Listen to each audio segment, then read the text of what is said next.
Insane discoveries in the goated Black Ops 3 once more. The EISENDRACH really is the map that keeps on giving. We may have found the secret that connects the Great War, Shangri-La, Moon, and the Keeper's history, largely unearthed on the EISENDRACH. In this video, we are diving back into the cosmic depths of the Call of Duty Zombies lore to unravel another layer of its mind-bending mysteries thanks to the recently leaked developer files that became available to the public a number of months back. In one of my recent videos, we settled the decade-long debate about Shangri-La being on Mars, concluding that its main temple is a spaceship powered by ancient alien technology, teleporting between Earth and the Red Planet. If you missed that or need a refresher, definitely check that out, linked in the description and on screen before or after you jump into this one. But a recent tip from Stanley on Twitter sent us down a new rabbit hole, uncovering the EISENDRACH files that reveal the truth about the Keeper's pyramids. So today, with the team at Facts, we are taking a critical look at these findings to answer one question: what are the pyramids themselves, and why do they appear in so many Keeper-related locations?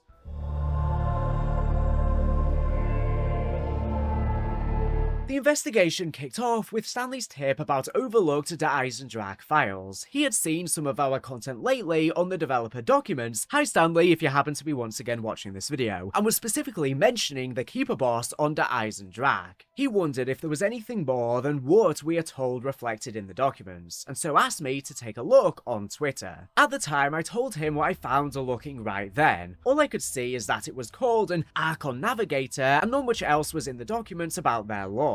However, since I responded to him, my mind got spiraling more and more. And looking closer, this name, Archon Navigator, started an unraveling effect of a series of discoveries. The name is a massive clue about how the Keepers move through dimensions. Combined with notes from the Zombies timeline and ciphers, these files suggest that the pyramids in maps like Shangri-La, the EISENDRACH, and Origins aren't mere temples or just spaceships, but actually transference devices, etheric anchors that enable the Keepers to teleport across space and dimensions without destabilizing reality. This also explains why Keeper-related locations from the Middle East ziggurats to Shangri-La to the Origins Mound are tied to pyramid-like structures. Essentially, it seems like Treyarch seem to be canonizing real-world lore, if you want to call it that. Why on earth have pyramid-like construction appeared throughout various different unrelated cultures and locations throughout human history?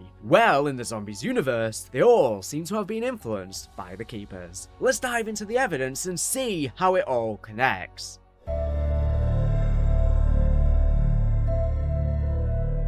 If you've been deep in Zombies lore, you've noticed pyramids and temples everywhere. Shangri-La's temple, the EISENDRACH's pyramid, the Origins Mound built atop an ancient pyramid, the ziggurats of the ancient Middle East, even in real life in the stepped pyramids of Chichen Itza or Sacsayhuaman, they're a reoccurring theme. Initially, we thought these were inspired by Vimanas, the giant flying pyramids from Indian mythology tied to the Vrilyam ethos and esoteric lore. But the EISENDRACH files reveal a deeper truth. These pyramids aren't just flying spaceships, they are transference devices, beacons that anchor the Keeper's teleportation through the ether. The Zombies timeline gives us a key piece of the puzzle in the AETHER section. The Keepers master the ability to travel between dimensions. They achieve this by creating the first transference device. A cipher from Gerard Crovey elaborates. To allow quick travel between dimensions, the Keepers created the transference device, which is powered by the ether. The Keepers have placed structures throughout the realms. These structures, found on Group 935 paper, potentially hinting at Agonia Maxis' possession of the Chronorium, are the pyramids we see across Zombies maps, from Shangri-La to the EISENDRACH to the Origins Mound. These pyramids act like cosmic waypoints, allowing the Keepers to lock onto specific locations bounce and move through the ether without breaking the universe's laws. Because yes, in the battlegrounds of the Great War, we see a pyramid, which years later gets covered by dirt, forming the Origins Mound. But clearly, this pyramid is what is charging the power for the pillars. But why pyramids specifically? The Keepers, as an ancient race, integrated into various human cultures, building pyramid-like structures that fit local aesthetics. In the Middle East, we see ziggurats like the Great Ziggurat of Ur. In Central and South America, we find pyramids like Chichen Itza or Sacsayhuaman.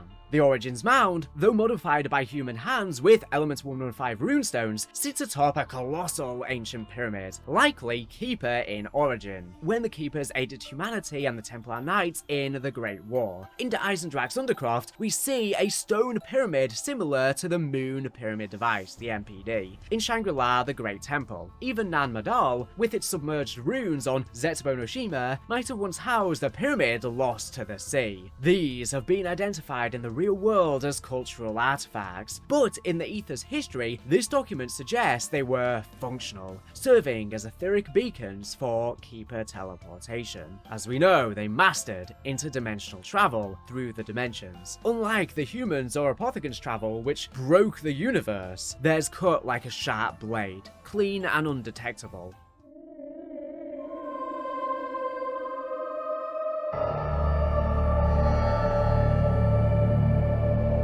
The Der Eisendrache files introduce us to the Keeper Archon Navigator, a high-ranking keeper with a specialized role. This figure isn't just any keeper, or simply a giant / more powerful keeper. Their name shows that they are a master navigator, skilled at guiding their hand through the ether without damaging reality. The files mention an artifact called the Astrolabe, an orb inscribed with keeper writing that lists tasks, not just information. This Astrolabe, seen in the EISENDRACH'S Back in Time vignette, is the navigator's tool for charting precise paths through the ether, much like a sci-fi GPS. Essentially, these keepers would serve as the pilot or guide for either the ships or teleportation. It seems the term navigator draws parallels to June's Spacing Guild, where navigators use spice to predict safe paths for faster than light travel, or Warhammer 40k's navigators steering through the warp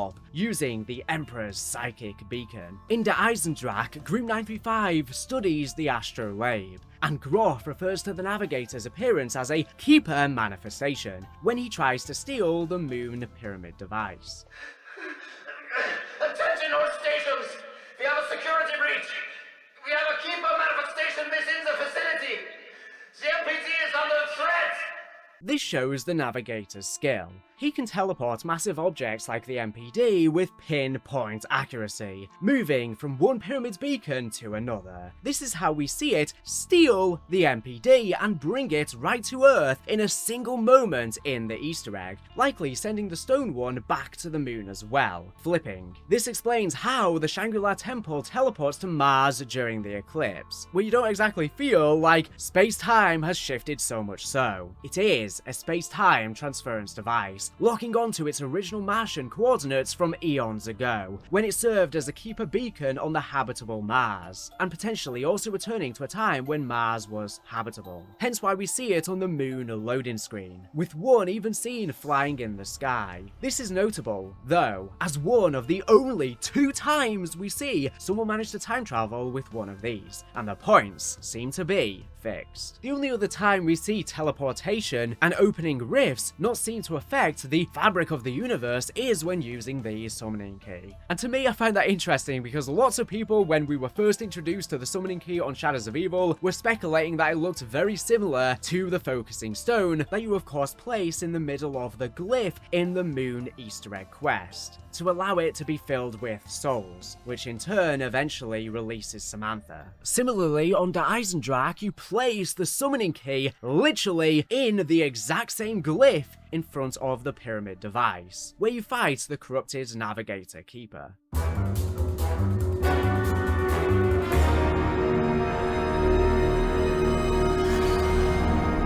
A big question arises, why do the Keepers need physical structures like pyramids when they can teleport at will? As for example we see in the alternative Ascension loading screen in the comic books, or even just with their rifts they open up on Shadows of Evil. The answer lies in the Aether's rules. The Grodkovi cipher suggests that Keeper teleportation is legal within the universe's laws, meaning it doesn't destabilize reality. Pyramids act as anchors, stabilizing their rifts to prevent damage to the Aether's fabric.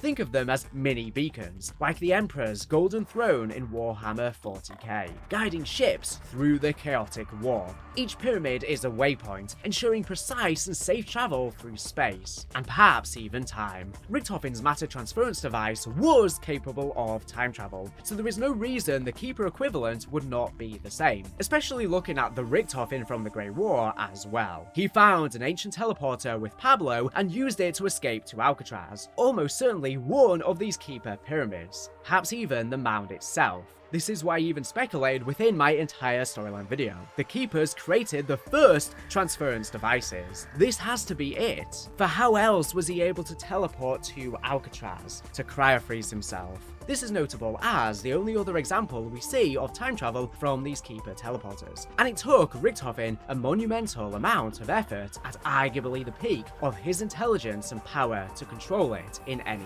way. This brings us to the MPD, a corrupted transference device built by Keepers turned apothecans after experimenting with the Dark Aether. Unlike pure Keeper pyramids, the MPD can access all of time and space, including the Dark Aether, which likely caused the Keeper Civil War due to its reckless power. We know that it must be far easier because Samantha Maxis as a child is able to harness its power to follow Ultimus across space and time, and she is able to have some level of omnipotence and awareness of the future. Comparing this to how difficult it was for Great War Primus Richtofen to activate a Keeper transference device shows us how dangerous and powerful the MPD really was to the Keepers. The Archon Navigator's attempt to steal the MPD into EISENDRACH highlights the danger of this technology falling into the wrong hands, and how easily it could have gone wrong for them, and why the invention of the MPD was the spark that lit the Great War. It's a parasite on the universe, corrupting all those it tempts.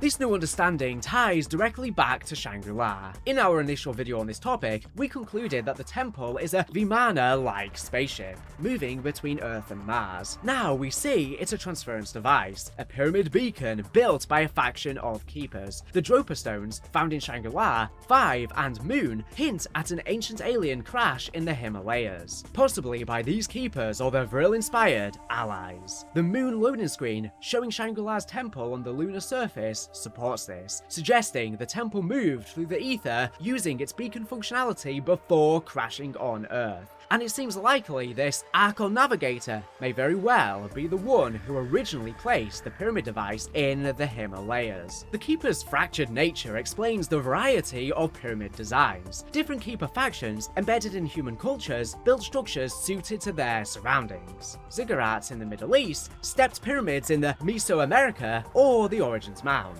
The Shangri-La Temple, with its Martian origins, was likely built by a Keeper faction tied to the Vril's Aldebaran law, which claims they colonized Mars before Earth. When we activate the Eclipse in Shangri-La's Easter egg, we are time and space traveling. We are using the temple's transference device to jump back to its Martian era, the period where it once was, surrounded by its moons Phobos and Deimos, as well as a habitable Mars, when plants were once there and oxygen was able to be breathed.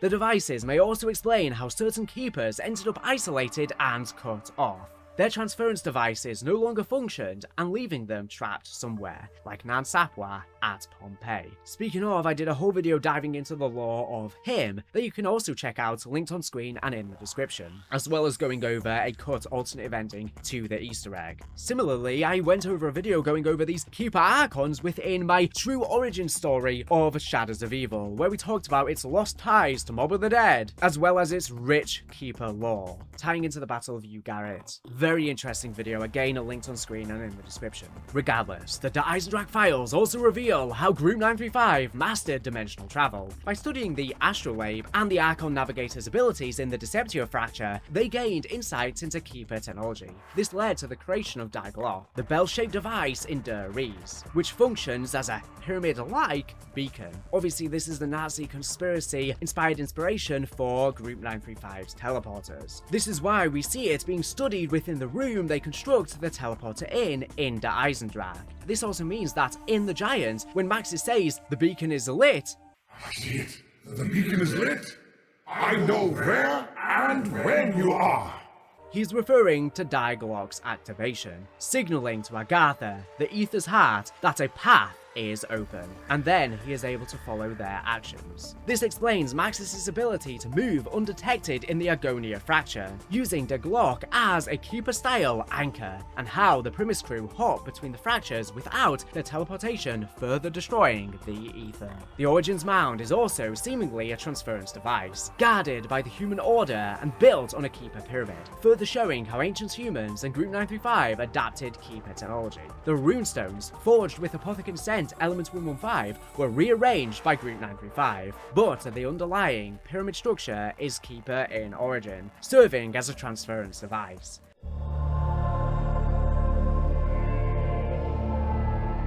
After sifting through the EISENDRACH files, the Zombies timeline, and the Gorod Koivi cipher, the truth is undeniable. The pyramids in Zombies and throughout human history in canon are transference devices, etheric beacons that enable the Keepers, and at points our characters, to teleport across dimensions and space without breaking reality. This lines up with much of what can be implied about the Keepers' interactions with humanity throughout the years, aiding and nudging various different cultures, such as early human writing seemingly looking very similar to the Keeper's language. That seems to be one of their nudges. And if you've seen many of my recent videos where it seems like the Chaos and Ether stories were always going to intercept with the new Dark Ether story, it's especially interesting when 9 depicts the Egyptians harnessing prima materia, the first matter, to build the pyramids. Of course, in this new timeline, the Keepers/Apothecans, whether remerged or not, are banished into the Dark Ether, no longer able to aid humanity. So instead, Trek swapped out the Keepers with other Dark Ether demons and entities, such as like Cortifex, interacting with humanity and aiding with these things throughout the years. It mirrors it so much so, and to me gives further credence that this was on their mind even back during the Ether story, and they then had to give a new explanation in the Dark Ether narrative. This explains the Keeper's presence in Shangri-La with their Black Sun or Templar symbol seen on the loading screen, as well as their presence under EISENDRACH, the Origins Mound where they fought in the Great War long ago and left their Templar Knights to defend the generators all those years later, and ancient sites like the Ziggurats or Chichen Itza, the Shangri-La Temple's Martian jumps, the Space Monkeys, the Dropastones, all point to its role as a Keeper beacon with origins in space, built to navigate the Ether. This also clarifies why the Keeper's teleportation is considered legal in terms of the laws of the universe, which the Keepers see themselves as the protectors of, and so are the very ones who set the rules themselves, and how their fractured factions adapted pyramids to human cultures. The MPD's corruption and Group 935's Glock show how this technology was misused, while the Archon Navigator's Astrolabe reveals the precision behind Keeper travel. Shangri-La's temple isn't a flying Vimana, it's a transference device, anchoring the Keepers to Mars and beyond. Of course, in prior videos I've speculated about these Keeper Archons potentially being the origins for what would become the Archons come Vanguard Zombies lore with the construct. But from all of this evidence, it seems there is no connection or Trek reusing this old concept they never properly fleshed out at the forefront of the storyline, but rather Archon refers to them literally being anchors for the universe, with their pyramids holding it all together. So with all of this evidence, I'm convinced the pyramids are a transference device, tying together Shangri-La, the EISENDRACH, and the broader Zombies lore. But what about you? Are you sold on this idea, or is there still something holding you back? Are there any contradictions you found, or are you fully on board? Drop your thoughts down below and let's keep this cosmic debate alive. This is why the Aether story is so great. We still have so much to talk about, all of these years later, literally a decade since Black Ops 3, with many of this lore I'm discussing here spanning way back in the day to, even World at War and Black Ops 1. Once again, a massive thank you to Stanley for the tip to get me to looking further, and to COD Lore Facts for helping with the research. Check out all of the other videos linked on screen for all of the hard drive content that I have made so far, and links below as well. There's a lot to catch up on. But anyways, thank you for watching the video, make sure to subscribe if you're not already for latest and greatest Call of Duty news and information. So anyways, thank you for watching, and bye.